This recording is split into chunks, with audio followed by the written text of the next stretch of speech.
Bom, boa tarde a todas, todos e todes. Damos início agora à segunda mesa do evento Conversas Brio Farcas, intitulada Articulações e Ativismos do Campo Fotográfico na Redemocratização, com a presença de Cláudia Ferreira, Fabrícia Cabral de Lira Jordão e Roselina Kagawa. Eu sou Eliana Pradilha Seron, já me apresentei na abertura do evento, mas vou fazer de novo minha autodescrição. Sou uma mulher branca, de cabelos castanhos, com fios brancos, tenho olhos castanhos, estou usando um macacão preto, um blazer de cor meio areia, e uso também brincos de argola. Gostaria de agradecer muito a presença de todos vocês e também a presença dos dois intérpretes de Libras. Eu gostaria aqui de apresentar a primeira fala. Vai ser de Fabrícia Jordão. Fabrícia Jordão é curadora e professora nos cursos de licenciatura e bacharelado em artes visuais na Universidade Federal do Paraná e no programa de pós-graduação em artes visuais da Unespar. É doutora e mestre em artes pela ECA USP. Suas pesquisas e reflexões enfocam a relação entre arte e capitalismo na arte contemporânea. Em 2019, recebeu o prêmio de melhor tese da CAPES em artes, com pesquisa que investigou as contribuições e atuações institucionais de críticos de arte e artistas visuais no processo da redemocratização brasileira. Dentre outras exposições, foi curadora e co-curadora das mostras Alice Rich, no Espaço Cama, em São Paulo, em 2021, Alex Falauri, no Museu Nacional da República, em Brasília, 2021, dos 67º, né? Salão Paranaense de Arte Contemporânea, no MAC Paraná, Estratégias do Feminino, no Farol Santander, em Porto Alegre, Pequenos Gestos, Memórias Disruptivas, no MAC Paraná. Enfim, tem uma lista gigantesca de exposições. E também coordena, desde 2020, o Laboratório de Imaginário Radical, projeto de extensão vinculado ao DEArtes, da Universidade Federal do Paraná, e integra a rede de estudos visuais latino-americanos, aliás, estudos visuais latino-americanos. Fabrícia, peço uma licença, antes de você começar, eu gostaria só de falar que essa mesa tenta ligar, quer dizer, parte das atuações da Stefania e do Farcas no campo cultural, né? Além de eles serem autores, que vocês, né, já puderam ver nas exposições, eles também têm um compromisso, né, um compromisso, acho que ético e político também, na construção de um espaço, da inserção da fotografia dentro de um campo cultural, né, mais amplo, né? A fotografia, no momento em que eles estão atuando já, né, falo dentro de um ativismo que eu considero político, eles estão, a fotografia já é, né, muito mais do que uma linguagem de documentação ou uma linguagem apenas que aparece, né, ou na publicidade ou no fotojornalismo, né, nos meios impressos. A fotografia está se tornando, acho que no mundo inteiro, uma linguagem expressiva. E essa mudança de estatuto também, eu acho, né, social da fotografia, a partir dos anos 60, né, mas, sobretudo, nos anos 70, que coincide também com o período né, da redemocratização brasileira, vai fazer com que eles, né, tanto o Farcas, já um pouco antes, quer dizer, bastante antes, na revista Fotótica, mas, sobretudo, na Galeria Fotótica, e a Stefania Abril, inaugurando, né, os primeiros encontros de fotografia no Brasil, os primeiros festivais de fotografia no Brasil, que ela cria a partir de 78, e depois, como curadora, né, e ela criou, né, na verdade, fez a concepção da galeria da Casa da Fotografia Fuji, em 91, eles têm essa atuação, digamos, concomitante, né? E então é por isso que não sobre a atuação deles especificamente, mas a partir da atuação deles que essa mesa vai discutir. Então, né, essas articulações e ativismos nesse campo fotográfico. Tá? Obrigada. Boa tarde. Queria agradecer... Bom, antes eu vou fazer a autodescrição, senão acabo esquecendo. Eu sou uma mulher cis, pele morena, recifense, cabelos cacheados, grisalhos, tenho tatuagem no corpo, uso roupa preta. Antes de começar, gostaria de agradecer a Eliana, a Raquel Monteiro, a Ariadne também, a equipe técnica aqui do IMS, aos tradutores, enfim, e ao IMS de modo geral pelo convite.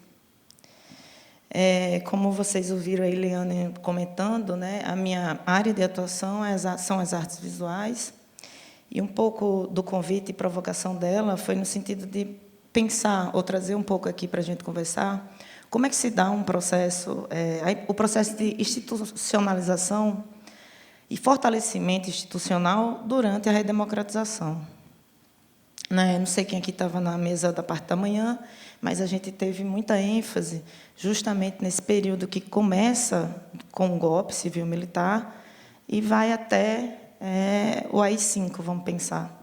Agora, a gente vai fazer um gapzinho e vai dar um salto do AI-5 até 74, para a gente entender, e um pouco do que eu vou compartilhar aqui com vocês partiu de uma primeira pergunta, que já na graduação e percorrendo o mestrado, sempre eu encontrava muita produção e muitos debates sobre a atuação dos artistas na luta contra a ditadura.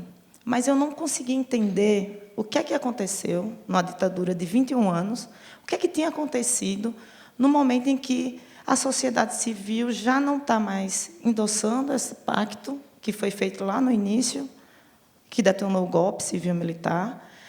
O que é que os artistas estavam fazendo? Onde é que eles estavam, já que, com o AI-5, a perseguição, a tortura, ela escalonou, né? Então, muitos tinham partido daqui do Brasil.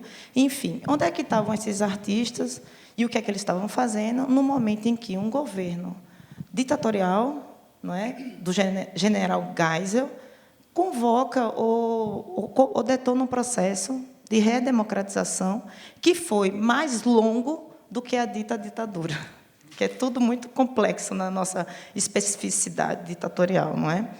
Então, essa foi desse lugar que eu parti para fazer a pesquisa, e um pouco do que eu vou trazer aqui é meio que esse apanhado histórico. Acho que é importante também comentar que, para mim, não foi tão fácil de fazer, porque significa dizer que aqueles artistas que a gente acompanhava e que entendia no primeiro momento do período ditatorial, eles sentaram na mesa, de alguma forma, para conversar e negociar essa redemocratização, né? Então, é importante, o nosso ponto de partida vai ser 1974, quando se define ou se decide isso de uma maneira mais abrangente, vamos ter que fazer um processo lento e gradual de abertura política, né? E, nesse processo, era fundamental, ficou muito claro para os militares que era fundamental articular e conversar com o campo cultural, porque o campo cultural era majoritariamente, hegemonicamente, de esquerda, ideologicamente, e tinha a seu dispor, de uma forma muito efetiva, a produção simbólica, não é? Então, em 74, o Geisel ele constrói uma política nacional de cultura, uma política abrangente, que, teoricamente, abraçaria todos os segmentos culturais e que foi anunciada, ventilada, divulgada como uma política que não produziria nenhum tipo de censura, não dirigiria a produção cultural. Esse foi o convite, o aceno do governo, né? E, para isso se consolidar, foi criado várias instituições, né? Uma fundamental foi a Funarte.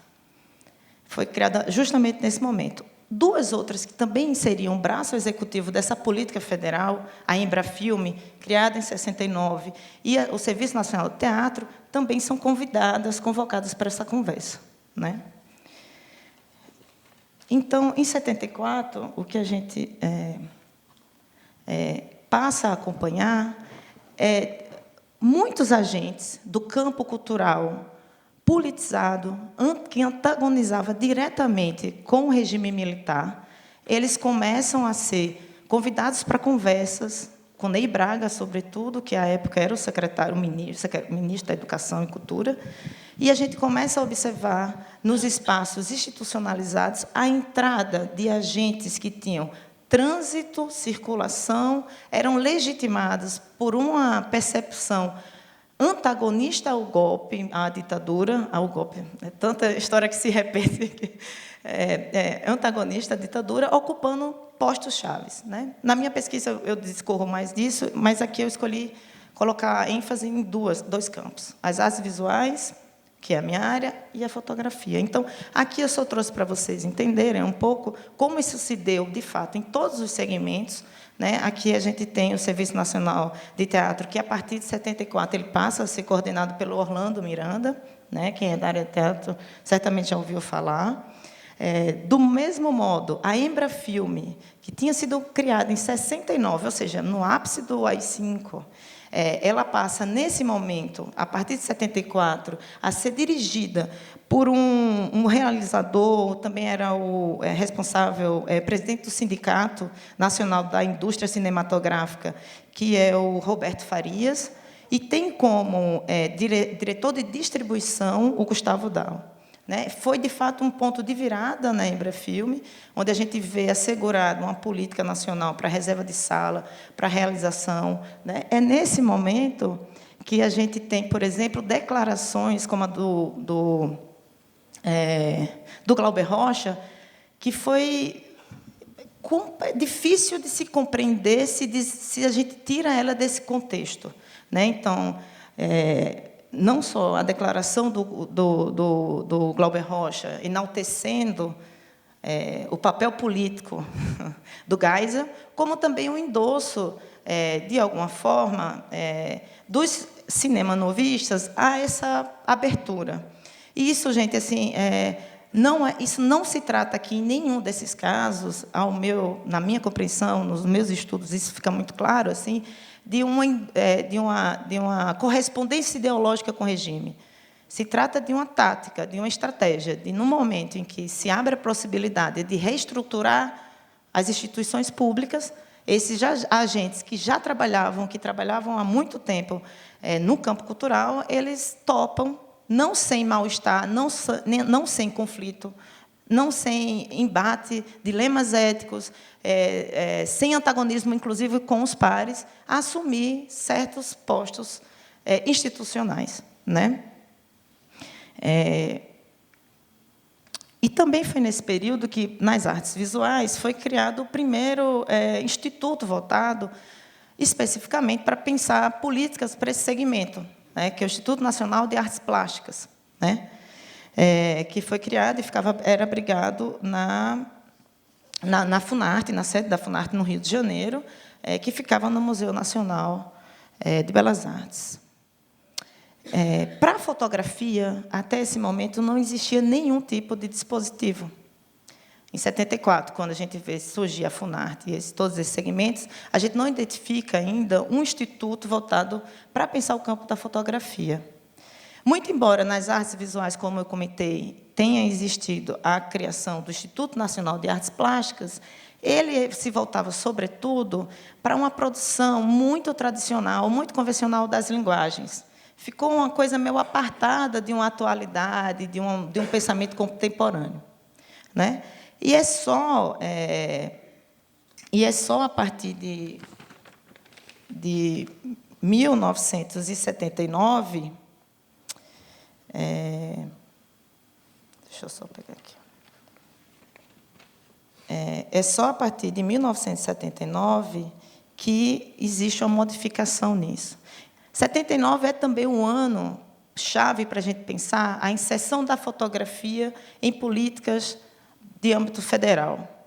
Né? Então, a gente tem em dois campos que, historicamente, não estão vinculados a uma produção que atinge massas, como é o cinema, o teatro, a música, né? Então, a gente tinha a fotografia, não por acaso, e as artes visuais, com um lugar muito secundário nas políticas de redemocratização de um modo geral, né? Então, a partir de 79, a gente observa uma virada nesses dois campos.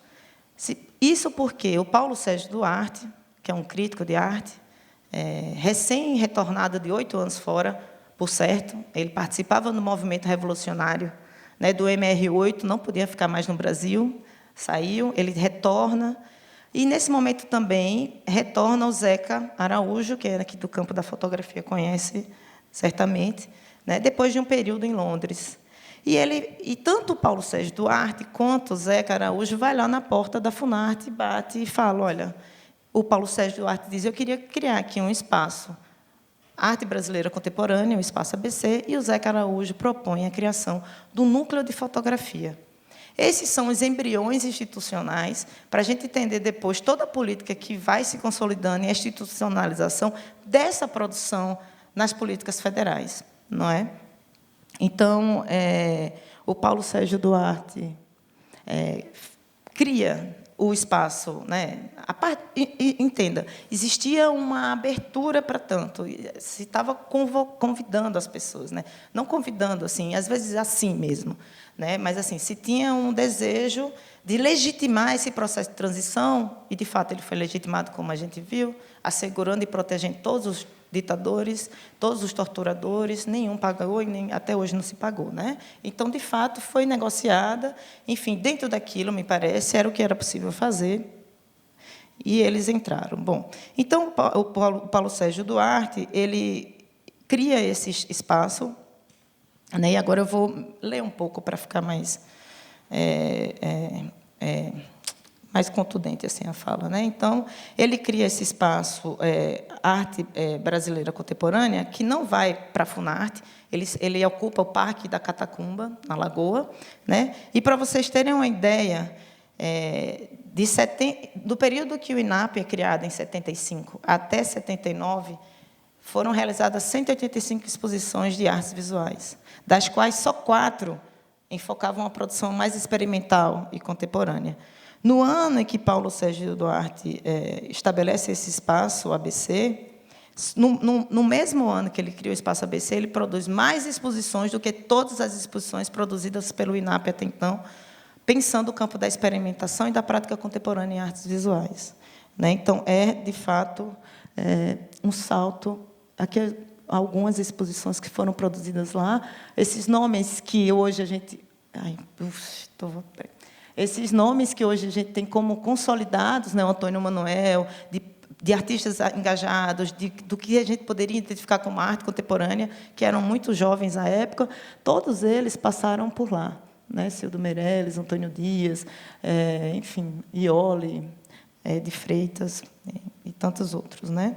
E o que era interessante nessas propostas, que não se tratavam apenas de pensar a circulação e a difusão da produção. Também sempre existiu um cuidado em documentar isso a partir desses catálogos. Aqui eu trouxe um apanhado do campo das artes visuais.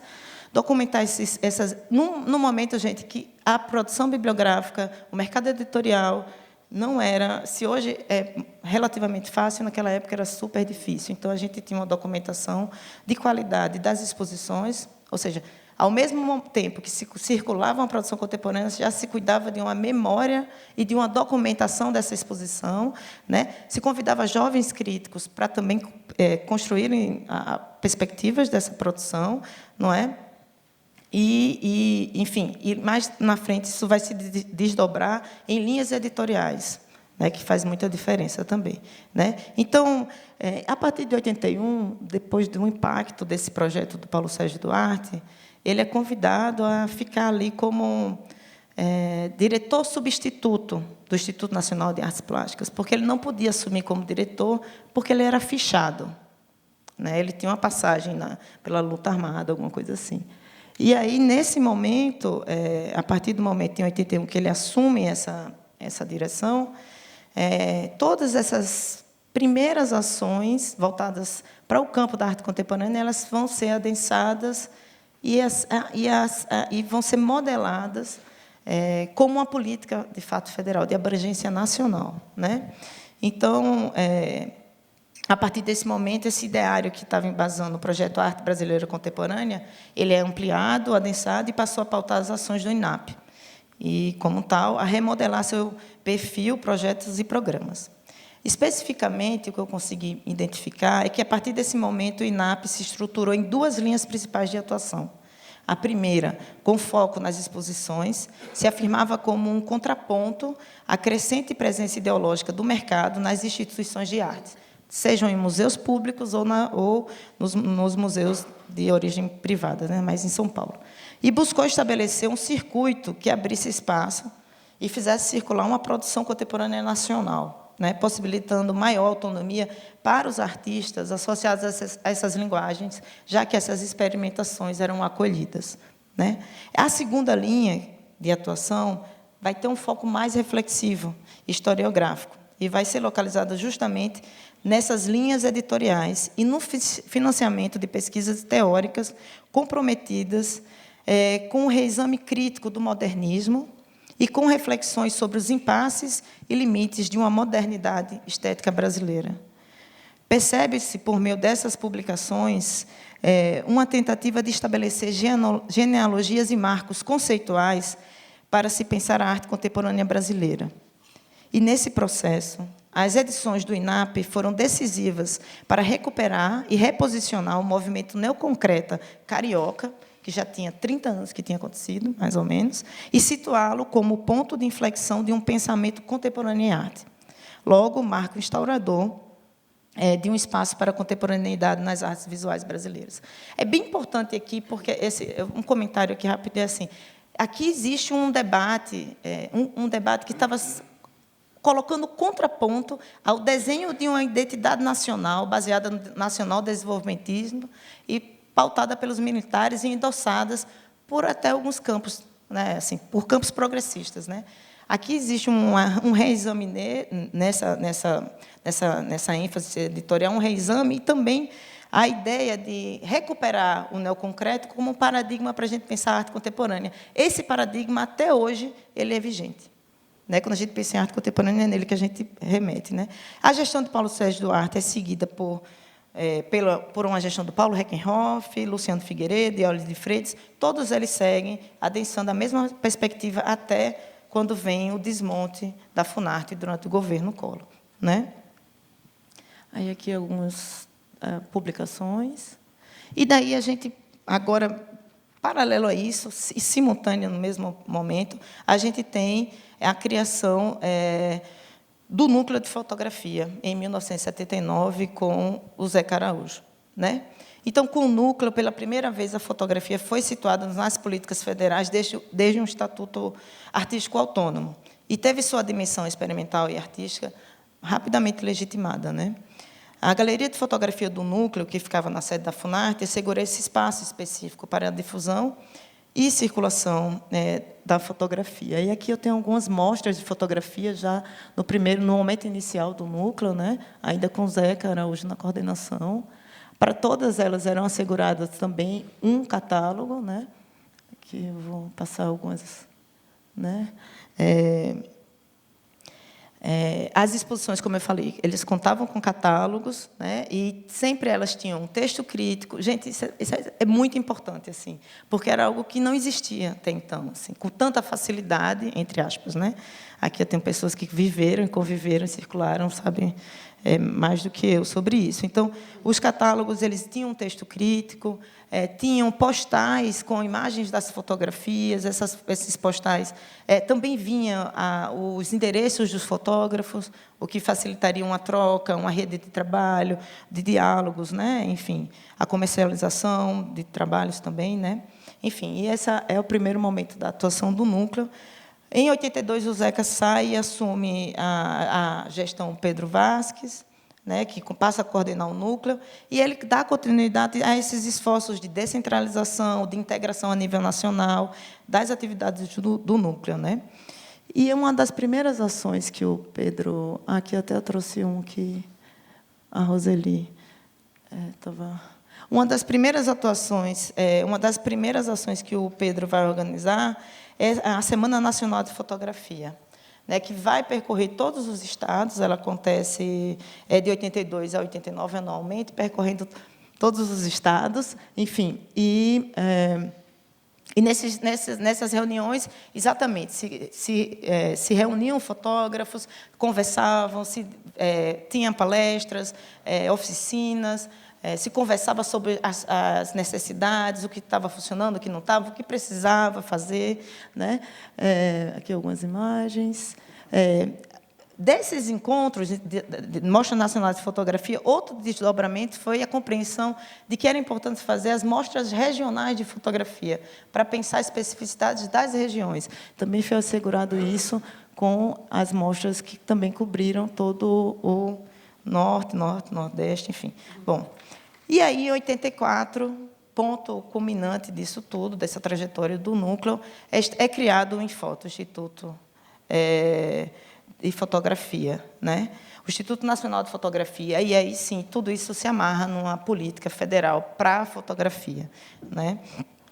Aqui, isso é o material divulgado, né, divulgando o que seria essa política, as intenções, a abertura, o convite, né, na época do Pedro, né? Enfim, bom, agora eu vou finalizar, porque já estourei até... Desculpa, gente. Então, todas essas atuações, guardadas as devidas especificidades de cada campo, em seu maior ou menor grau de institucionalização, suas articulações, maiores ou menores, com o mercado, e suas correspondências ou não com o Projeto Nacional Desenvolvimentista, demonstra, né, que a relação que o meio cultural de oposição estabeleceu com os militares e a ditadura, ela não é homogênea nem uniforme, né? Então, a gente viu como vários atores, eles, de fato, eles entram dentro da instituição para tentar transformar alguma coisa ali dentro, né? Então, esses exemplos nos ajudam também a pensar um momento no qual uma parte ativa de artistas e críticos tomaram para si a responsabilidade de reformular o sistema de arte vigente e definir uma política que, partindo das necessidades identificadas pelo próprio campo, para ele se voltasse no esforço de reformulação e remodelação institucional e fortalecimento institucional. Se nos anos 70 vivíamos a angustiante certeza se iríamos ou não retomar um regime democrático, hoje, com o avanço global da extrema-direita, com o alinhamento dos valores de direita com a vontade popular, como demonstrado nas eleições municipais desse ano, com a consolidação de fenômenos políticos de extrema-direita no Brasil e no mundo, vivemos diante de uma incerteza parecida. Teremos ou não uma hegemonia de extrema-direita nas eleições para os cargos executivos de 2026. Se nos anos 70, como nos demonstraram essas atuações, o desafio era fortalecer as instituições, hoje, diante da crise de legitimidade institucional e da hegemonia de uma ideologia neoliberal progressista, modelando as políticas públicas para a cultura, quando observamos a ênfase em um antirracismo racialista nessas políticas, a consolidação de uma perspectiva fetichista, ofensiva e defensiva do pertencimento identitário nas esferas e políticas institucionais, como produzir novos consensos que não sejam universalizantes, novos mecanismos antissistemas, mas que, de alguma forma, fortaleçam a institucionalidade, né? Ou seja, como produzir políticas pautadas numa ideia de comum, onde as singularidades sejam também uma ética da diferença. Talvez olhar um pouco para essas iniciativas nos ajude a enfrentar um pouco esses desafios e também a se animar, a tomar parte ativa no que é necessário transformar. É isso, gente. Obrigada. Obrigada.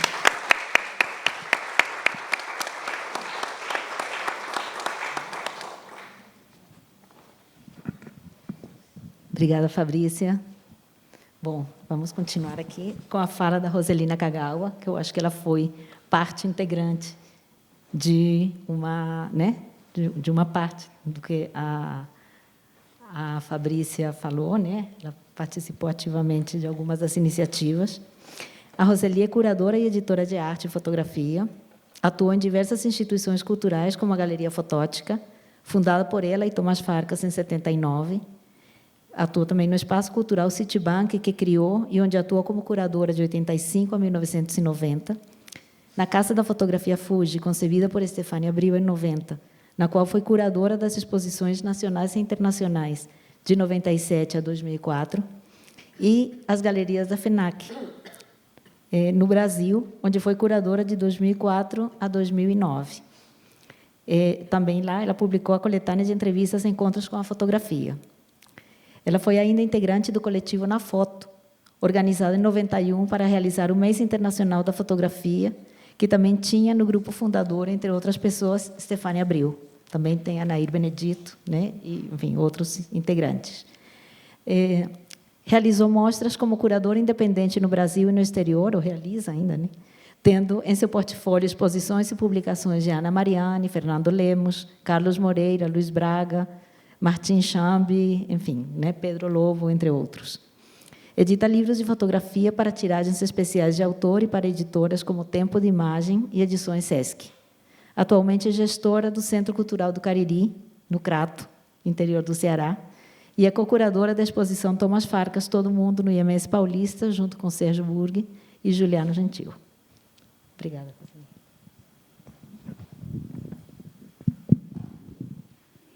Boa tarde. Eu sou uma mulher de pele amarela, tenho 1,74 m mais ou menos de altura, cabelos começando a ficar grisalhos, tenho 70 anos, estou vestindo uma roupa preta com lenço por causa do ar-condicionado e todo sapato preto, e tenho 2 netos. Eu agradeço imensamente o convite do Instituto Moreira Salles para estar presente na curadoria da exposição junto com o Sérgio Burgh e o Juliano. Além disso, também agradecer a Eliana por participar dessa costura entre a exposição da Stefânia e do Thomas Farkas, procurando essa sincronicidade, essas interligações e ligações, recuperar ligações que existiram mesmo sem que os dois estivessem tão diretamente envolvidos, né? E eu me considero uma parte dessa costura e fiz aqui um pequeno relato, que eu não vou enxergar direito se eu não mudar de posição.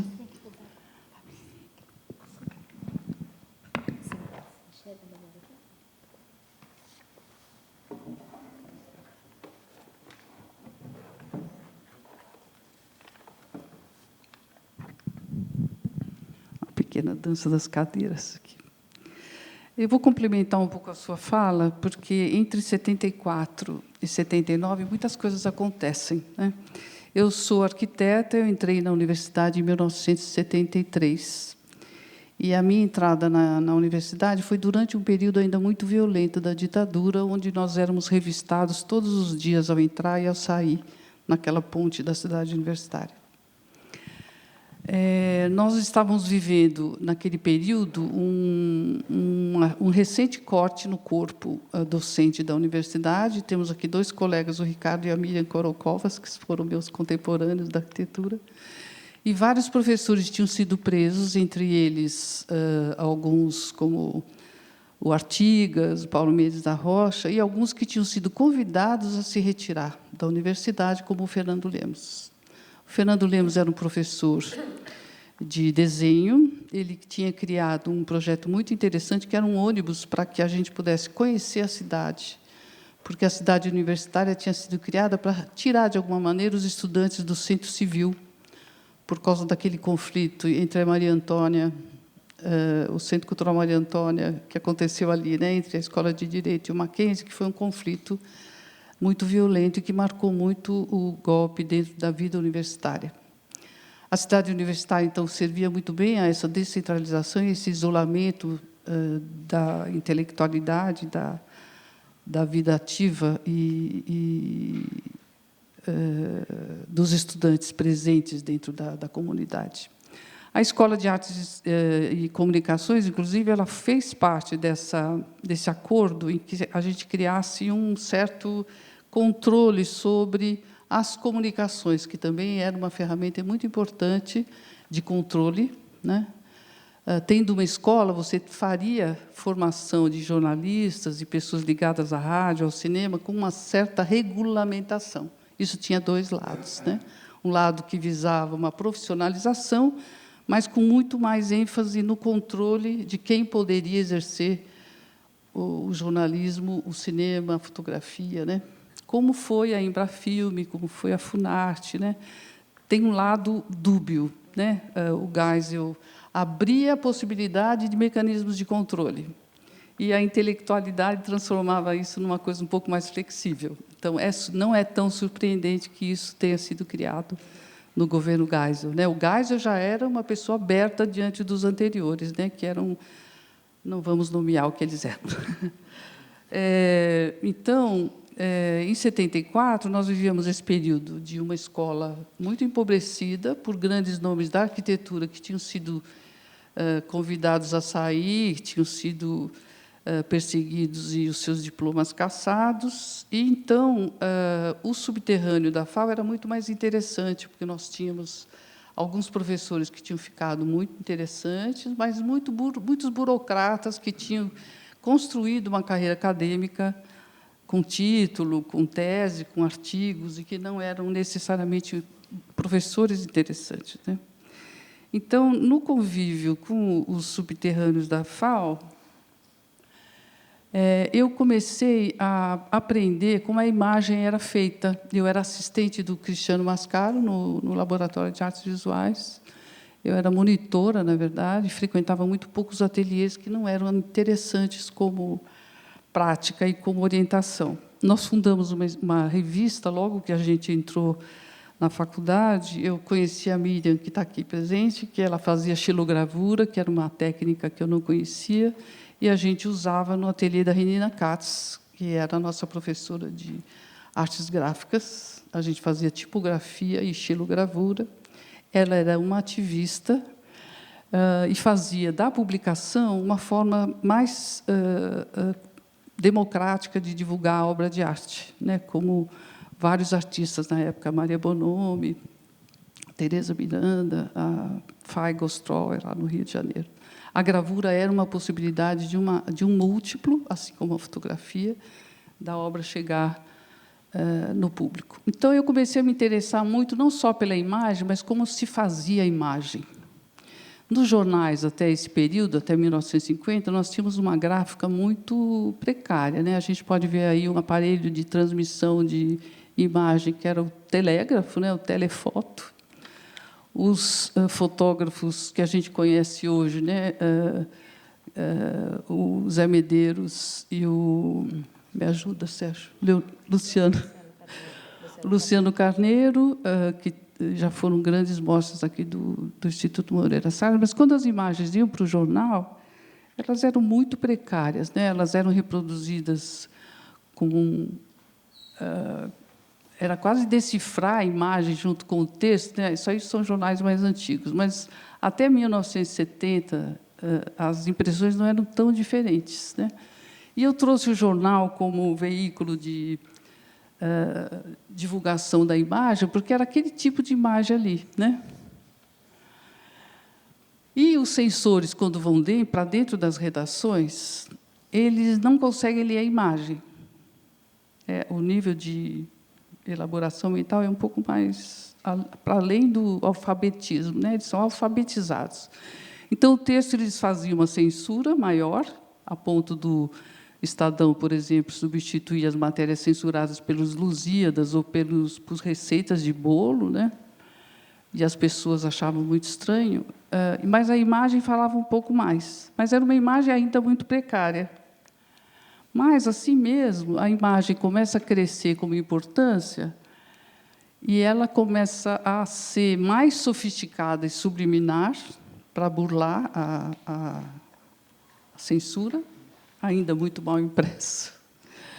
Mas ela começa a ter um desenho e uma força que começa também a proporcionar o aparecimento de jornais independentes, né, com a mesma precariedade de imagem, mas, nos jornais independentes, também a força de jornalistas mulheres que eram impedidas de trabalhar ou não eram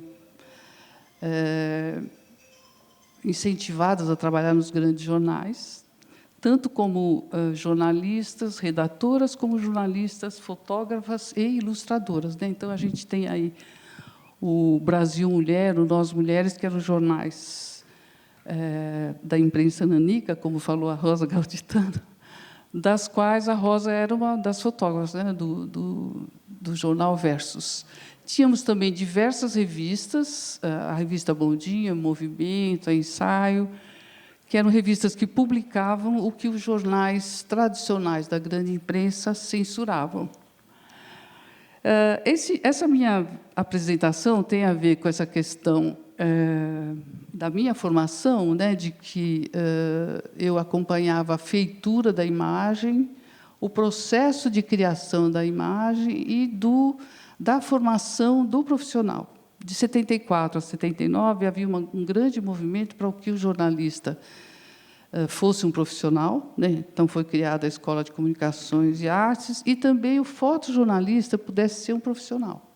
A profissão de fotógrafo ainda era muito vinculada a um procedimento técnico. Ele tinha uma carteirinha de técnico, recebia como técnico, quase que um pouco mais até do que um motoboy ou de um office boy, que era o que funcionava dentro do jornal. Então, tinha todo um movimento para o reconhecimento do salário do fotógrafo ser igual ao do redator, dentro da União dos Fotógrafos, que foi um movimento criado nesse período, entre 74 e 79, onde o Luiz Humberto teve um papel muito importante em Brasília e que acompanhava esse crescimento da importância da fotografia dentro do jornalismo, como linguagem, como informação, como desenho, né? E os jornais também começam a ganhar um desenho novo em função desses jornais alternativos que vêm com a imagem e com a diagramação, com toda a parte do lettering, né, do editorial, com novas ideias, né? Usando a imagem em toda a sua potência como força de leitura para um público que cada vez menos tinha um texto abrangente, né, ainda muito cerceado.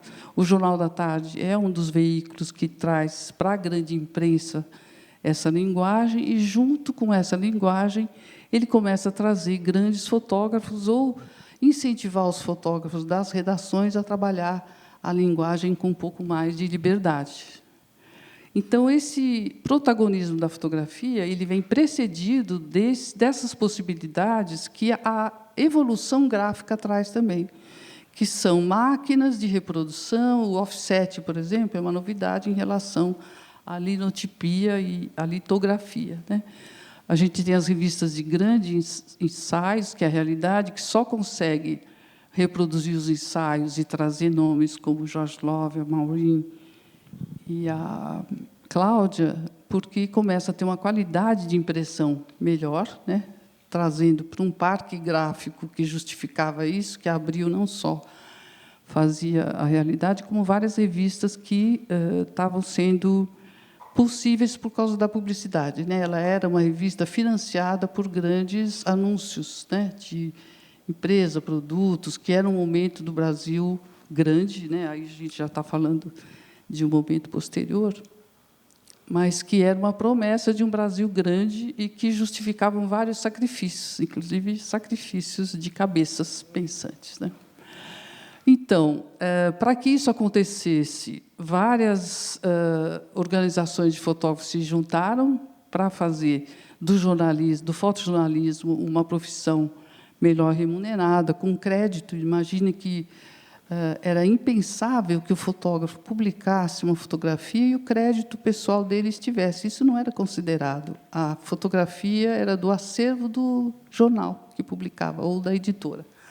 Então, as agências começaram a se organizar para que isso fosse garantido, o direito autoral do fotógrafo, o pagamento por esse direito autoral, e que as imagens ficassem no acervo do fotógrafo.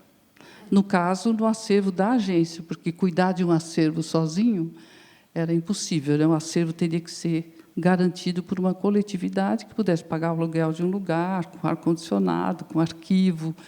E isso tudo era muito acompanhado por um movimento da Funarte, que eram cursos de preservação, de arquivo, materiais, né? Que foi uma criação do Zeca Araújo, que traz isso dentro de um ponto de vista um pouco mais abrangente, que no exterior já existiam as agências de fotografia, né? Aí são os encontros de fotografia que você traz, acho que com as mesmas fotos. E aí a evolução desses encontros faz com que esses... vou voltar um pouquinho. Esses encontros de fotografia acontecem também porque a Abril, nesse período em que ela tem as revistas com vários anunciantes pelo Brasil, ela cria agências locais, regionais.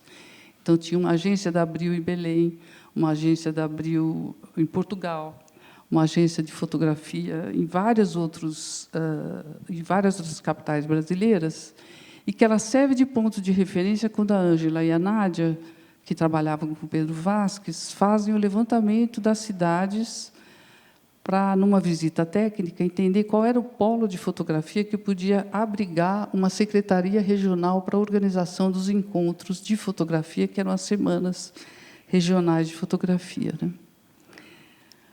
Então, os encontros começam a acontecer, e, em cada cidade, em cada capital, isso vai se reforçando a ponto de virar um ponto de organização de uma semana de fotografia organizada por alguma entidade que já é um subproduto dos encontros da semana.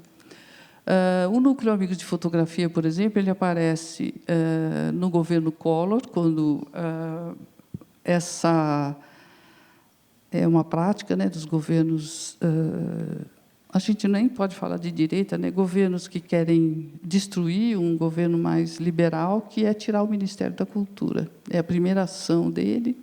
Então, o nosso trabalho fica sem abrigo nenhum, e a gente cria o Núcleo Amigos da Fotografia para poder ocupar os espaços que estão ociosos, porque, a partir de 74, também é criada a Lei de Incentivo à Cultura, que proporciona vários outros caminhos de criação e de realização de projetos, e isso fica muito precário nesse governo dos anos 78 até os anos, dos anos 88 a 90. Então, esse núcleo, que foi criado na sede da Casa Fuji por incentivo da Estefânia, que tinha acabado de fazer o encontro de Campos de Jordão como uma semana criada em São Paulo, ela nos abriga para criar uma foto, e é quando a gente começa a ocupar os espaços de museus e galerias com exposições de fotografia, com apoio das embaixadas, dos consulados e de algumas instituições, como a Fotótica e a Casa Fuji. E, a partir daí, a evolução desse movimento social dentro da fotografia cria a rede de produtores culturais da fotografia, que reúne toda essa rede criada pelo Instituto Nacional da Fotografia, depois os festivais regionais, que são feitos muito impulsionados pela Semana de Fotografias da Funarte, e que começam a ser realizados de uma forma independente, e a rede vem para somar a esses esforços que parecem pequenos a princípio. Ela vem para organizar, sistematizar e até enriquecer alguns festivais que são menores, levando uma participação de outros estados e outras cidades, né? Então, a rede é uma coisa que ainda está funcionando, muito menos hoje, porque ela cresceu muito, né? Mas alguns festivais continuam acontecendo, e essa soma importante de ações que eram, lá no começo, muito individuais, como sobrevivência e como modos de fazer, elas se efetivaram, né? São festivais de longa vida, né? Tem festivais que já têm 10 anos, 12 anos, e ainda são festivais potentes, como o do Nordeste, agora o Festival Solar, o Festival de Tiradentes, entre alguns outros que eu devo estar me esquecendo. Então, essa rede, que começa como uma instituição do governo, né, a Funarte, que é cria o Instituto Nacional de Fotografia e impulsiona os encontros regionais, ela se estende para uma rede nacional, que hoje, com as novas mídias, eles acontecem menos, os encontros presenciais ficaram mais raros. Mas eu quis trazer também essa questão da imagem impressa, porque hoje a gente tem muito mais informação, mas com muito menos conteúdo do que quando a gente tinha a imagem impressa de uma maneira um pouco mais precária, mas que tinha um esforço, né, de elaboração, de edição, de elaboração conceitual, mesmo porque ela era única naquele espaço. O processo todo de construção da imagem até chegar num veículo, ele tinha que ser muito pensado com uma estratégia, com um conteúdo, com uma força, de uma potência que pudesse burlar todos os movimentos contra, né? E hoje a gente tem diversos veículos de comunicação, a gente não pode dizer que tem fotografia, mas que tem imagem, digamos, né? Que a fotografia hoje é outra coisa, eu chamo ela de imagem, porque ela pode vir de procedências, né? Muito mais hoje com a inteligência artificial, se é que a gente pode chamar de inteligência, artifícios, né? Digitais, que esvaziam o seu conteúdo, ao contrário, né? Todos os mecanismos hoje são de esvaziamento da imagem, ou de tanto artifício, em que a imagem passa a perder o crédito, principalmente numa imagem política, né? Hoje a gente tem a imagem política muito manipulada e ela acaba perdendo a sua força, né? Acaba perdendo o seu impacto e credibilidade. Então, eu acho que é interessante recorrer a essa precariedade da reprodução, quando também se podia manipular, mas ela tinha que ter toda uma cadeia de responsabilidade para chegar na mídia, que é o que a gente não tem hoje, né? E acho que isso também incentiva muito os ensaios fotográficos que voltam para o livro, que é um formato de confiança, de tradição e de permanência, que faz com que a gente acredite muito mais numa imagem que está no livro do que uma imagem que está na mídia, né? Como era o caso dos jornais.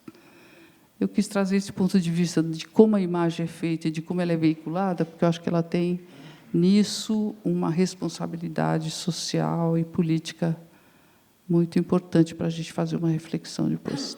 Obrigada.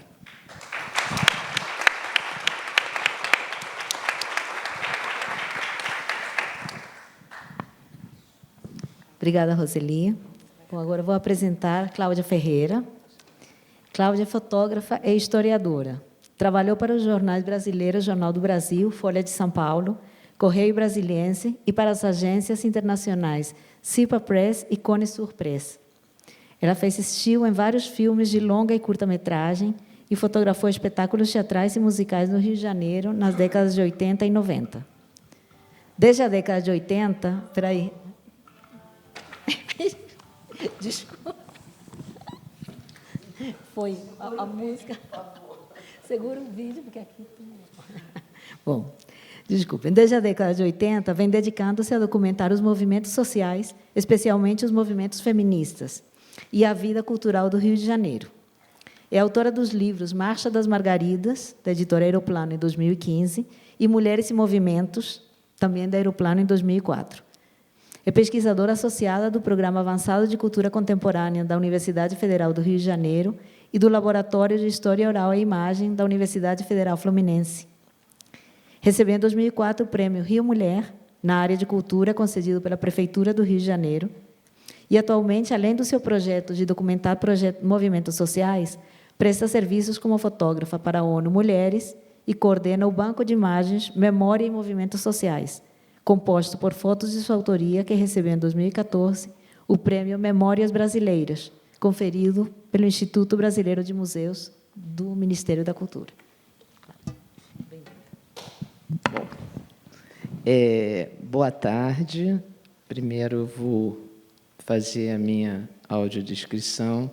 Eu sou uma mulher branca, de cabelos grisalhos na altura do pescoço, olhos castanhos, uso óculos para leitura sem moldura, estou vestida com uma calça bege, uma blusa bege, por cima uma blusa florida com fundo azul, e estou de sapato verde. Em primeiro lugar, eu quero agradecer o convite da Eliana e do IMS, Quero agradecer a presença de vocês, especialmente das minhas companheiras do coletivo Fotógrafas e Fotógrafos pela Democracia, que estão aqui, do qual eu muito me orgulho de fazer parte. E, enfim, eu estou muito feliz de estar aqui e de ter, primeiro, visto a exposição do Thomas Farkas, que é uma referência para a minha geração de fotógrafos, tanto pelas suas imagens do Brasil moderno que se vislumbrava e também do Brasil profundo, né, da vida cultural do Nordeste, e principalmente encantada por ter conhecido Stefânia Abreu, que não conhecia, e ela ter visto a exposição dela ontem foi bastante inspirador para mim. Eu vou apresentar para vocês um vídeo que é um pouco um resumo do meu trabalho dos últimos 40 anos de documentação dos movimentos feministas e também um resumo do acervo que eu acumulei ao longo desses anos, que é composto por aproximadamente 45 mil imagens analógicas e 140 mil imagens digitais. E uma parte desse acervo, dessas fotos, elas estão no meu banco de imagens online, Memória e Movimentos Sociais, onde tem 3.200 imagens contextualizadas por legendas em português e inglês. Então, eu queria agora pedir para vocês soltarem o vídeo, por favor.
Bom, eu vou ler para deixar a Ileana mais tranquila em relação ao tempo.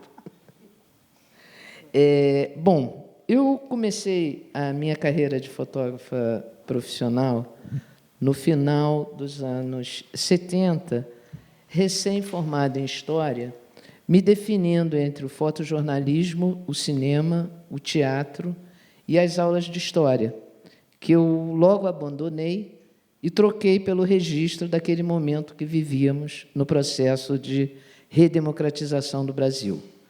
Eu fotografava todas as manifestações que eu podia com a minha câmera Nikon FM2 e todos os filmes 3x, em sua maioria rebobinados, que eu pudesse comprar, movida pela necessidade de guardar aqueles movimentos, sem ter ideia do que eu faria depois com essas fotos, uma vez que essa utopia de a existência da internet e a possibilidade de ter as minhas imagens online em um banco de imagens eram utopias inimagináveis nos anos 70, 80 e 90. A internet começou no Brasil nos anos 90, pelo menos, né, no uso mais democrático, né? As manifestações pela anistia e por eleições diretas, as greves e as campanhas eleitorais, depois de 18 anos sem eleições, levaram os movimentos sociais para as ruas nos anos 90 e marcaram a minha geração de fotógrafas e fotógrafos. Surgiam as agências independentes de fotografia, de fotógrafos independentes, que tinham mais liberdade na escolha das suas pautas e no desenvolvimento dos seus trabalhos autorais, sem os limites de tempo e espaços impostos pelos jornais. O interesse pelos temas sociais se ampliou e o poder dos fotógrafos sobre o agenciamento das suas imagens possibilitou a construção de uma memória coletiva daqueles anos através de olhares engajados de fotógrafos, também agentes políticos, alguns mais dedicados a temas específicos, como, por exemplo, o Januário Garcia, mais dedicado a fotografar os movimentos negros, o João Roberto Ripper, fotografando os conflitos de terra e o trabalho escravo, e eu, dedicada a fotografar os movimentos feministas. Faltavam as favelas e periferias falarem por si próprias. Essa lacuna foi preenchida nos anos 2000 com a criação da Escola de Fotógrafos Populares e da agência Imagens do Povo, criadas pelos fotógrafos João Roberto Ripper e Ricardo Funari, com a coordenação pedagógica do fotógrafo e professor Dante Gastaldoni. Essa experiência deu certo, é uma experiência que é um projeto bem-sucedido até hoje, que forma fotógrafos populares com uma grande noção de política e direitos humanos e que produzem e agenciam as suas próprias imagens, em contraposição às imagens de favelas e periferias estigmatizadas pela grande mídia, pela mídia hegemônica. Eu me aproximei dos movimentos feministas no final dos anos 80, inicialmente atraída pela sua estética, pela estética das suas manifestações, sempre alegres e coloridas, irreverentes, e depois imbuída da missão de produzir uma memória feminista a partir de um olhar pessoal, político, íntimo e comprometido. Muitas vezes, eu era a única fotógrafa presente em alguns espaços de discussões naquele momento em que se consolidava um movimento feminista global, impulsionado pelo ciclo social de conferências da ONU, nos anos 90, pelos seus processos preparatórios, e depois pelos fóruns sociais mundiais, que já encontravam um movimento feminista, a intervenção de um movimento feminista global. Nos anos 90, nós tivemos a Conferência de Meio Ambiente no Rio de Janeiro, em 92, a de Direitos Humanos em Viena, em 93, a de População e Desenvolvimento no Cairo, em 94, a Conferência da Mulher em Beijing, em 95, e, em 2001, a Conferência contra o Racismo e Xenofobia. Todos esses processos preparatórios das conferências foram muito mais ricos e, enfim, mesmo que a grande maioria das mulheres não estivessem nessas conferências, esse processo realmente foi um processo importante na consolidação do movimento feminista brasileiro, latino-americano e global. No início dos anos 2000, eu comecei a pensar mais seriamente em dar um sentido e uma consequência ao meu trabalho e a esse meu acervo analógico, que até então não tinha recebido nenhuma ação de preservação e começava visivelmente a se deteriorar.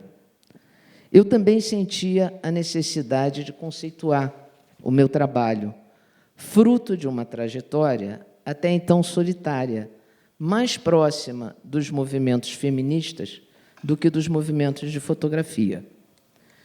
Encontrei a professora Ana Maria Mauad, a quem eu nunca mais larguei, e suas reflexões sobre história pública e fotografia pública, que me serviram de base e norte para refletir sobre o meu trabalho e elaborar a consequência que eu queria dar a ele, com a ambição de construir uma memória dos movimentos feministas que passava principalmente por devolver para as protagonistas a sua história e difundi-la para gerações futuras de uma maneira ampla, contextualizada e de fácil acesso.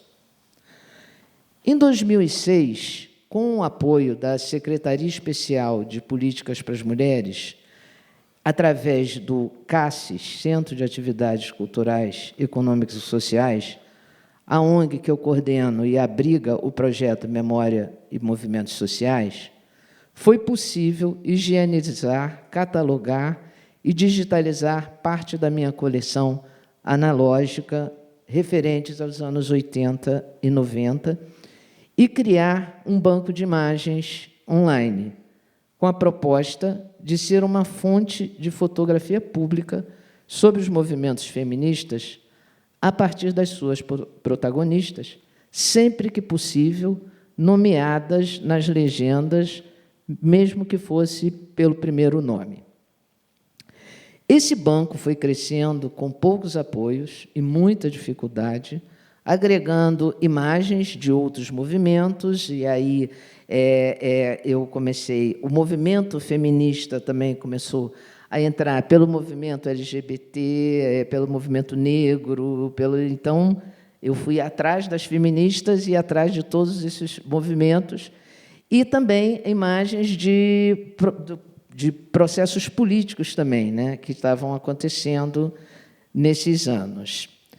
Esse banco, hoje, é um espaço de difusão e memória dos movimentos e agenciamento das minhas imagens, que são cedidas gratuitamente para estudantes, pesquisadores e organizações dos movimentos sociais e vendidas para uso editorial e audiovisual. A experiência pessoal com o meu acervo é apenas uma, que, de alguma maneira, vem dando certo a duras penas em meio a centenas de acervos pessoais de fotógrafas e fotógrafos, alguns sendo perdidos pela falta de políticas de apoio para a preservação da nossa memória, uma vez que existem raros financiamentos para a preservação de acervos privados e poucas instituições, públicas ou privadas, que tenham condições ou interesse de apoiar a preservação da maioria dos acervos pessoais. Algumas discussões em torno da criação de fototecas estão começando a surgir. No Rio, São Paulo, em Minas, e em alguns outros estados.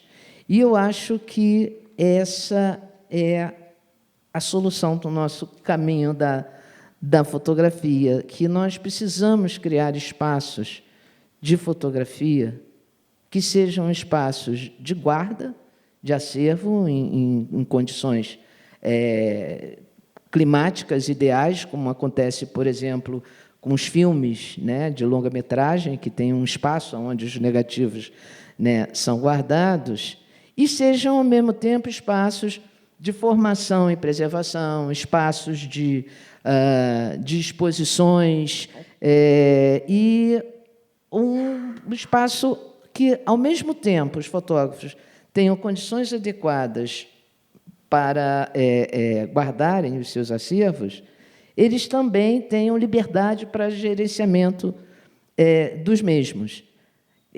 Porque, enfim, eu estava ouvindo a Rosa Gauditano hoje de manhã, e eu entendo exatamente, a dificuldade dela é a minha. A gente quer desdobrar esse acervo que a gente tem em livros, em exposições, em bancos de imagem, a gente não encontra apoio. Então, para preservação, zero de apoio. É muito difícil, realmente, a gente conseguir. E eu acho que essa discussão é urgente sobre a pena de nós perdermos uma parte importante da nossa memória contemporânea, nesses acervos pessoais que vão sendo perdidos por aí. Eu fico por aqui e convido vocês a conhecerem o meu portal. O endereço é www.memoriaemovimentosociais.com.br, e, se alguma outra questão que quiserem saber mais profundamente, eu acho que pode ser depois na parte das perguntas. Obrigada.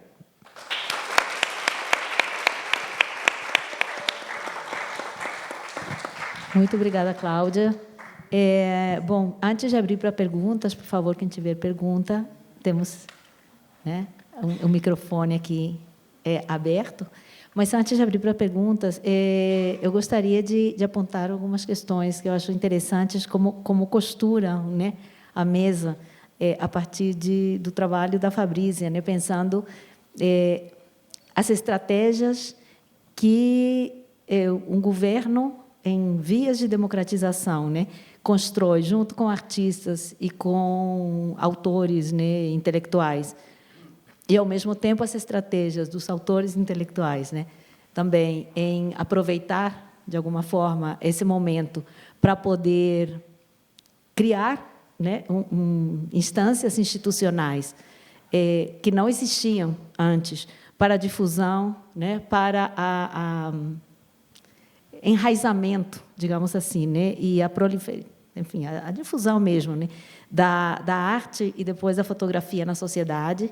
Eu acho que isso é uma questão histórica que ela fez extremamente importante, porque, apesar de estar isso por ali disperso e alguns sabermos da existência dessas iniciativas, esse alinhamento, né, alinhavar isso, como a Fabrícia fez, é algo, acho que de extrema importância para a gente, para compreender mesmo, né, esse contexto e essa, né, essa questão histórica que às vezes, né, nos falta.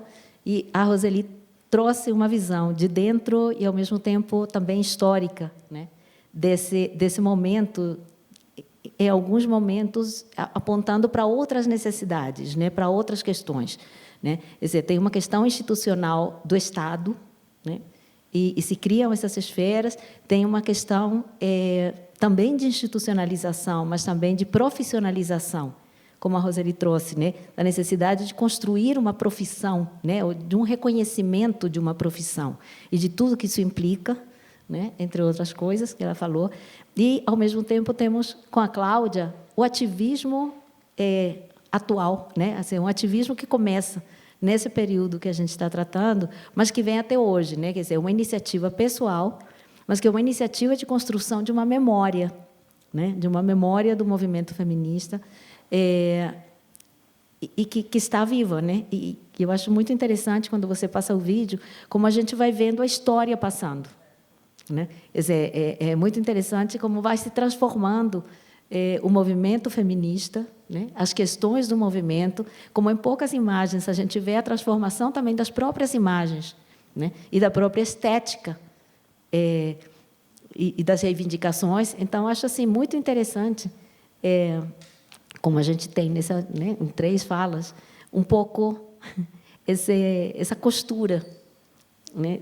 O que fica faltando aqui, eu acho que é um pouco que fiquei indagando, é a inserção na universidade da fotografia como uma questão a ser pensada, né? Que eu acho que a Ana Maria aqui está presente e ela é uma das pessoas que está atuando hoje nessa questão. Porque eu acho que uma das estratégias muito importantes, pelo menos em artes visuais, e que eu, né, de alguma forma posso testemunhar, é quando se percebe a necessidade de se construir dentro da universidade não apenas a formação de artistas, né, mas também a formação de quadros para pensar, né, e historicizar as artes, né? Então, acho que isso, deixo isso aqui no ar. E agora, por favor, as perguntas.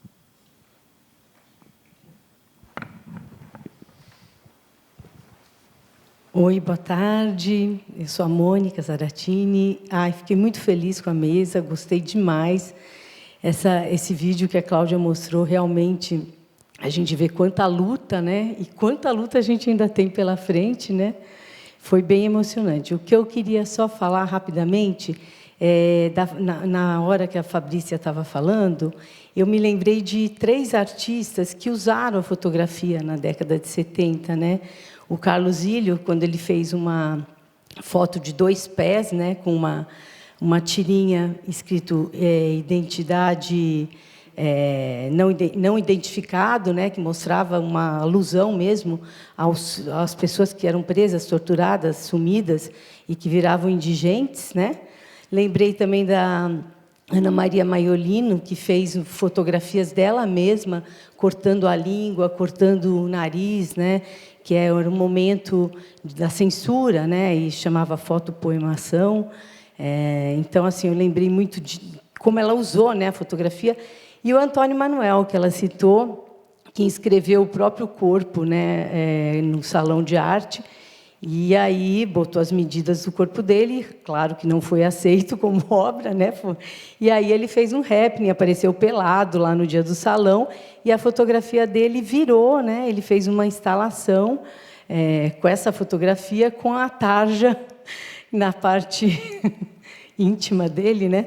pessoa abria, subia e descia, né, a instalação e aparecia ou não, né? Então, assim, momentos assim que a fotografia foi usada realmente como resistência, né, nessa década de 70, por esses artistas e outros mais, e assim que bacana que foi essa amarração que vocês fizeram e essa questão toda mesmo de resistência, né? A fotografia acho que sempre teve, Cláudia Andujar, tudo, acho que foi bem bacana, adorei. Parabéns para vocês três e para você também.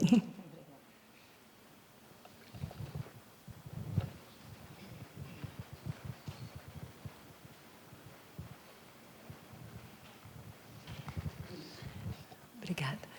Eu também quero parabenizar a mesa. Eu acho que foi muito importante, estava muito sintonizada a mesa, né? Eu acho que deu para a gente poder refletir. Eu acho que a Eliana chamou a atenção a respeito disso, né? Sobre essa história do tempo presente, que eu acho que esse tempo ainda está passando. Mas eu teria assim algumas reflexões para fazer, mas eu vou, na verdade, propor uma questão, né?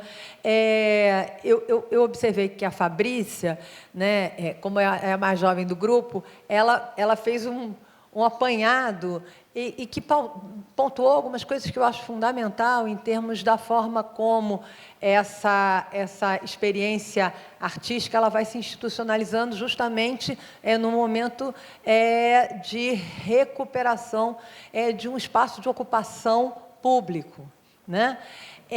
Mas você centraliza muito, eu acho que isso é interessante, o papel do Rio de Janeiro e da Funarte.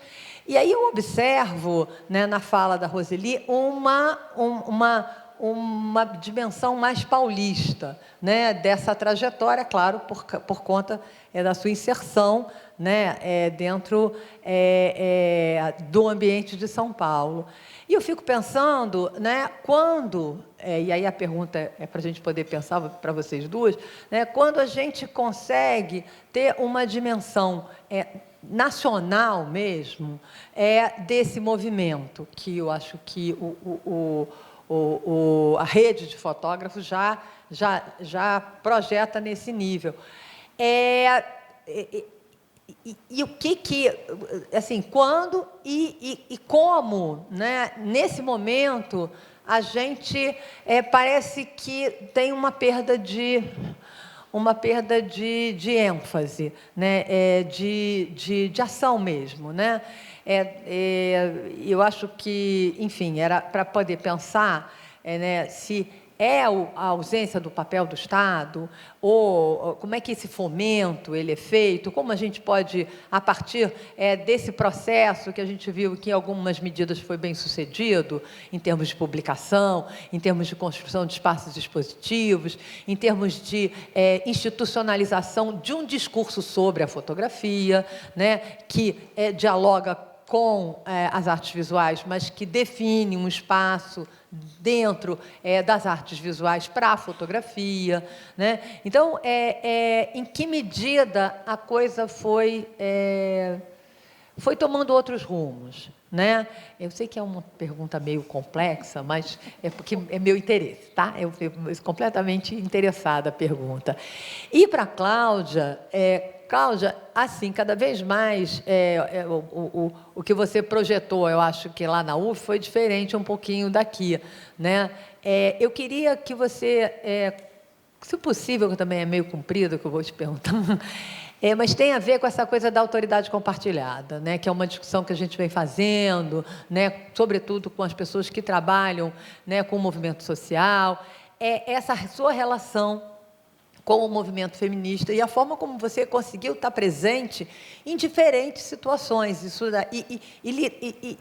estabelecendo uma relação com elas, que eu acho que aí eu queria que você falasse um pouquinho mais disso, tá? Obrigada.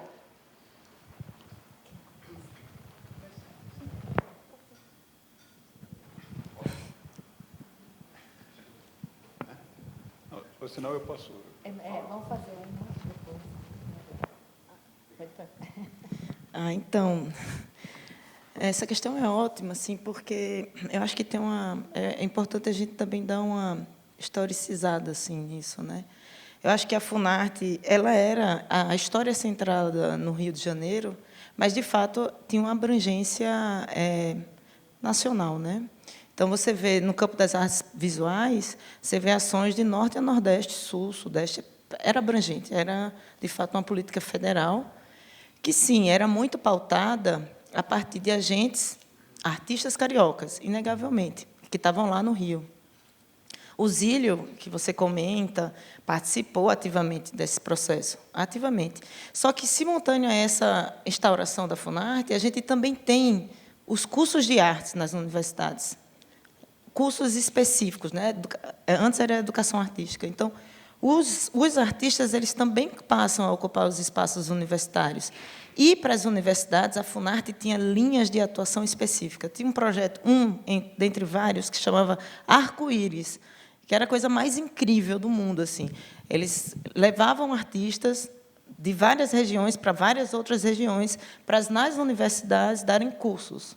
Né? Então, paralelo a isso, eu acho que a Funarte, nesse momento, e aí é adensamento mesmo, é constituição não só de uma ativação do campo, mas de reflexões. Né? Assim, a linha editorial, tanto do INAP como da Funarte, elas foram fundamentais para a gente pensar um debate. Assim. Então, o Carlos Zílio publica a Querela do Brasil. Até hoje é um paradigma, é um ponto para a gente pensar o que foi o projeto, o modernismo e a modernidade. Né? O Cosói vai fazer a fotografia, a história da fotografia. O livro da Heloísa Costa foi publicado também, né, pelo Infoto. Então, tinha uma agilidade que a universidade não acompanhava nesse momento, isso. Da perspectiva editorial, nem perto chegava. Né? E tinha, com todas as restrições, vamos dizer, mas tinha uma distribuição, essas coisas circulavam, né? Impressões, prêmios de pesquisa, de investigação. Então, isso fica. E fica também uma forma de pensar a instituição. Porque, eu não mencionei aqui, mas quase todos esses ativistas, que eu chamo institucionais, eles voltaram para o Brasil. Eles saíram do Brasil, eles entenderam um circuito de institucionalização mais consolidado, mais amadurecido, e eles voltam, não replicando o modelo, né, mas eles voltam com uma perspectiva institucional muito arejada diante da nossa precariedade. E eles também, por pior e mais centralizados que fossem, eles não operavam sozinhos. Tinha toda uma turma que pensava junto. Né? E a Roseli, com certeza, sabe falar bem melhor do que eu sobre isso, porque ela participou, por exemplo, de várias oficinas nas semanas de fotografia. Né? Então, acho que é um momento ainda pouco estudado. Eu acho que a gente se apega muito, e não sem motivo, a pensar imediatamente após o golpe e a resistência, tal, mas tem um trabalho aí difícil, de fato, desses artistas que se embrenharam nesse lugar institucional e deram a cara assim, para legitimar um processo de transição de um governo ditatorial. A gente sabe que o período Geisel foi todo com tortura. Né? Assim, enfim, a Roseli falou como era, não é que era fácil. Né? Então, acho que é isso. Eu acho que tem uma coisa, quando você fala de São Paulo e Rio de Janeiro, na verdade, foram as capitais que começaram um movimento para uma descentralização. Né? O Rio de Janeiro ainda é a capital cultural, né? A Funarte e o Instituto Nacional da Fotografia nasceram lá, não em Brasília. Né? Mas foi um movimento muito importante para a descentralização, tanto é que, a partir das semanas de fotografia, eu comecei a trabalhar em Belém, em Fortaleza, em Porto Alegre, em Curitiba, em Belo Horizonte. Essa descentralização fez com que a gente criasse uma rede a partir de grupos com necessidades pontuais.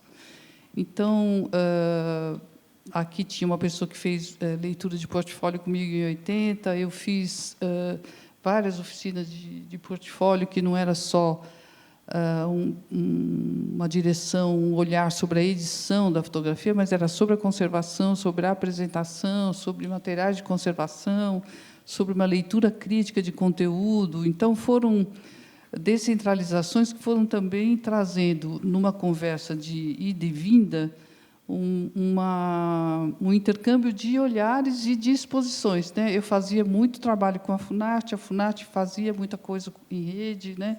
O Zé Medeiros, por exemplo, foi uma exposição que a Ângela e a Nádia me ajudaram numa pesquisa, porque eu não podia ir para o Rio de Janeiro toda hora, as passagens eram muito caras. Depois, elas levaram a exposição do Zé Medeiros para uma semana de fotografia em Ouro Preto, o Zé Medeiros está junto. Então, foi criada uma rede de dinamização da fotografia que era muito importante, mas muito perigosa. A gente ainda estava vivendo, até o final dos anos 80, sob uma observação muito crítica. Tanto é que esse programa foi cortado, né? Ele não foi cortado porque não tinha verba para fazer. Ele foi cortado porque estava fazendo uma conexão com a América Latina, inclusive, né? Criando um olhar da América Latina muito potente. Esses encontros foram para o México, né? Foram para o Uruguai, foram para Quito, continuam acontecendo, mas sem nenhum incentivo do Estado, né? O Estado como federação. Então, essas conexões possibilitaram, por exemplo, a criação de um polo de fotografia em Belém, que é potentíssimo, né? Está lá o Miguel Chicaoco, Luiz Braga, Paula Sampaio, não vou me lembrar de todo mundo, Gui Veloso, né? Que é um polo de fotografia reconhecido no mundo. Fortaleza, a mesma coisa, né? Não só Fortaleza, mas eu não estou no Cariri à toa, né? Foi um caminho sendo construído através de uma fotografia que virou uma política de gestão pública, né? O Tiago Santana, que é um fotógrafo que eu conheci aos 19 anos, hoje ele está na presidência do Instituto Cultural, que é uma ONG do Estado, né? Então, essas políticas fomentadas pela FUNARTE, elas não eram só um fomento à fotografia, mas era o papel do fotógrafo dentro da construção de uma parte da cultura muito importante. Que o fotógrafo é o olhar, é a imagem, é a difusão dessa cultura através de uma imagem, e quando chega a rede digital de fotografia, ela traz uma coisa que é dúbia, né? Então, aí tem, quando é que a coisa começa a se dissolver, que é o mercado da fotografia. Que eu acho que aí começa uma questão que é uma disputa pelo mercado que também era lá no começo, onde a fotografia vai estar dentro dos museus, né? Que tipo de fotografia vai para os museus? Fotografia é arte ou não é arte? Era uma discussão até o fim dos anos 80, né? Apesar do trabalho da Cláudia, apesar do trabalho do Thomas dentro do museu do MASP e do MAC e do MAM, a fotografia sempre era o filho pobre das artes visuais, né? Ela começa a entrar dentro dos museus quando, aparentemente, o problema da conservação está superado, porque a fotografia era muito volátil, né? Conservar uma fotografia dentro de um acervo de museu era um custo à parte, né? Ele tinha ali todo um manejo e todo um ambiente que precisava ser controlado, que era muito difícil. Quando vem a fotografia digital impressa em papel, com pigmento mineral, ela passa a ser aceitável. E aí vem um boom das galerias e do mercado fotográfico, que aceita essa fotografia como coisa permanente, mais cara, de um status de mercado, que passa a ser um atrativo para as feiras de arte, para as feiras internacionais, né? E aí acontece um esvaziamento, porque também a gente tem, ao mesmo tempo que cresce as associações ligadas à fotografia de jornalismo, à fotografia editorial, crescem também as associações de fotografia publicitária, que, se você analisar, é onde aparecem os fotógrafos que crescem no mercado, que eles sabem o marketing que tem que ser usado para que o mercado aceite aquela imagem como coisa valiosa, digamos, né? Então, se a gente faz uma análise desse grande boom de mercado fotográfico, a gente vai encontrar fotógrafos que trabalhavam com publicidade, protagonizando esse boom, né? É uma coisa que eu estou ainda estudando, não é uma coisa que eu possa... Eu não sou acadêmica, né? Eu sou um ser do processo, faço parte da fotografia da década de 70 com um olhar de dentro, como a Eliana fala, né? Eu não sou acadêmica, mas eu penso muito, estudo muito, fui fazer semiótica da comunicação quando a fotografia deixou de ser coisa, né? Passou a ser uma nuvem e um instrumento de comunicação. E eu via muito essa diferença entre a fotografia, que era um instrumento de comunicação, e a fotografia coisa, coisificada, objetificada e precificada, especialmente dentro do mercado. Não sei se eu respondi ao que eu segui.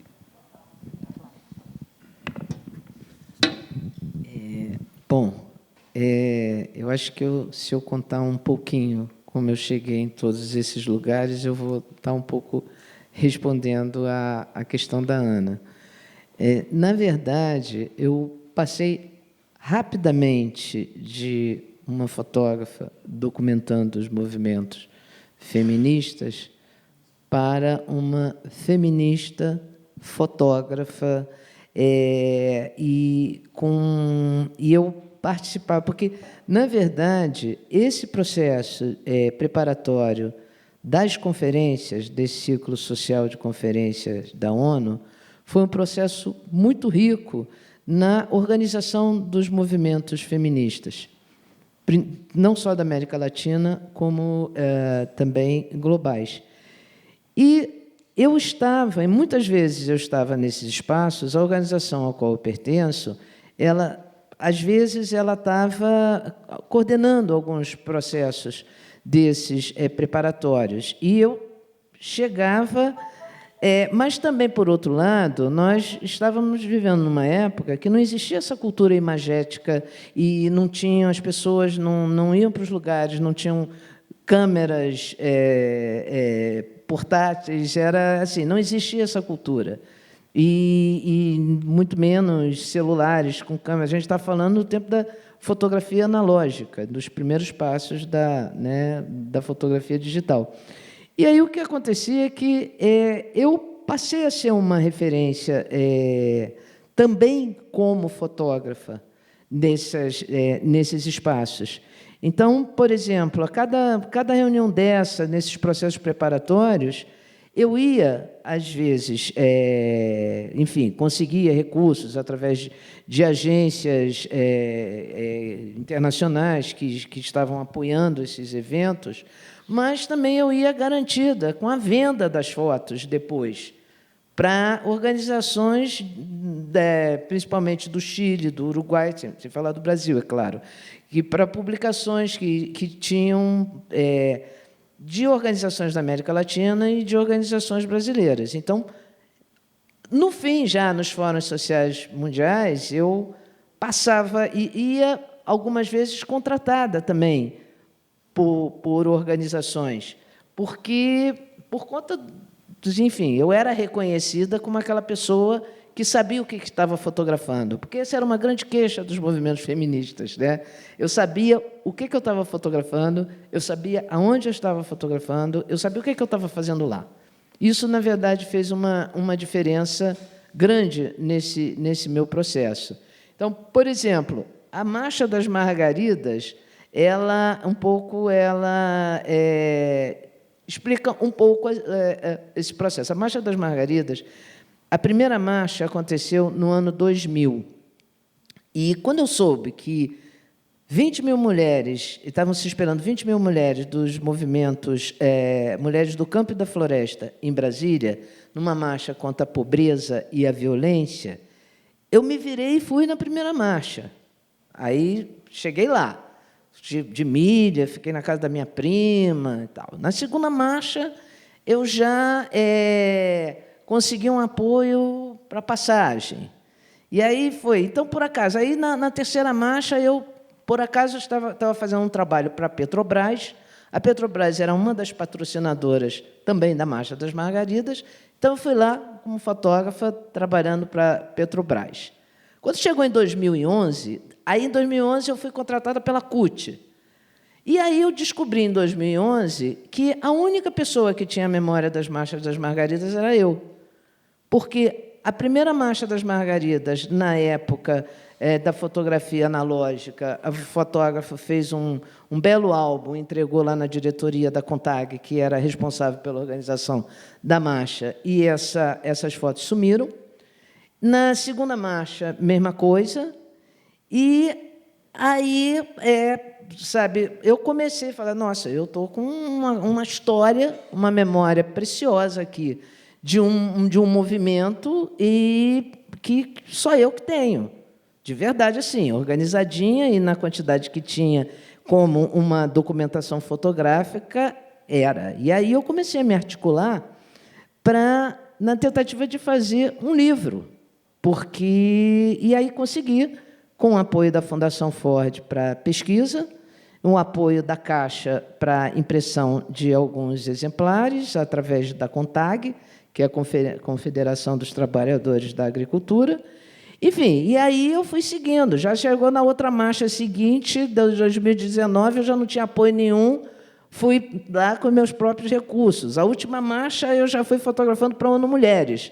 Então, assim, mas é um processo interessante, porque tem participantes, tem margaridas, uma coisa que me emociona até hoje, quando eu ouço aquela musiquinha na marcha saindo, e tem algumas daquelas que, desde o primeiro momento, assim, que me conhecem. Aí não sabe nem meu nome, mas é fotógrafa.